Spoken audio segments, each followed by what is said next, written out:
मैं सुधा दुबे और हमने हमारे सभी शिक्षकों के सहयोग से हमने जो मॉडल बनाए हैं उसी में से एक मॉडल है हमारा राष्ट्रीय प्रतीक चिन्ह।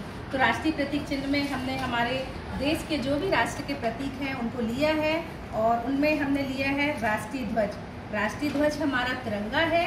तिरंगा जो कि नाम से ही जाना जाता है कि उसमें 3 रंग होते हैं, केसरिया, श्वेत और हरा। केसरिया त्याग और उत्साह का प्रतीक है, श्वेत सत्य शांति का प्रतीक है, हरा रंग हरियाली खुशहाली का प्रतीक है और इसके बीच में जो नीले रंग का चक्र बना है उसमें 24 तीलियां होती हैं।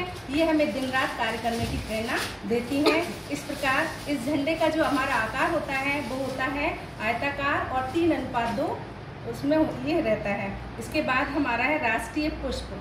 तो राष्ट्रीय पुष्प हमारा कमल है। कमल की विशेषता होती है कि कमल गंदगी में खिलता है, मतलब कीचड़ में खिलता है और कीचड़ से हमेशा ऊपर रहता है। तो हमें कमल से शिक्षा लेना चाहिए कि हम किसी भी बुराई की अवस्था में रहें, वहाँ रहते हुए भी हमें हमेशा अच्छा काम करना चाहिए और अच्छे कर्म करते हुए हमें आगे बढ़ना चाहिए। और तीसरा है हमारा राष्ट्रीय खेल। राष्ट्रीय खेल है हमारा हॉकी।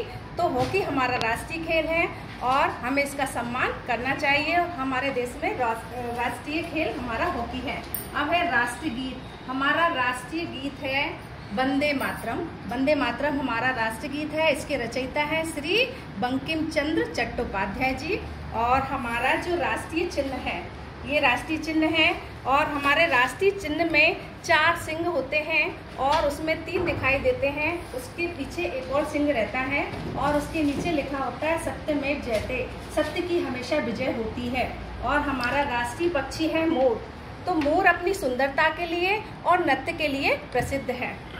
अब हमारा जो राष्ट्रीय पशु है बाघ। तो बाघ अपनी शक्ति के लिए, ऐश्वर्य के लिए प्रसिद्ध है।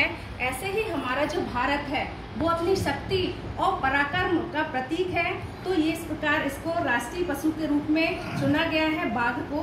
और हमारा जो राष्ट्रगान है वो है जन गण मन।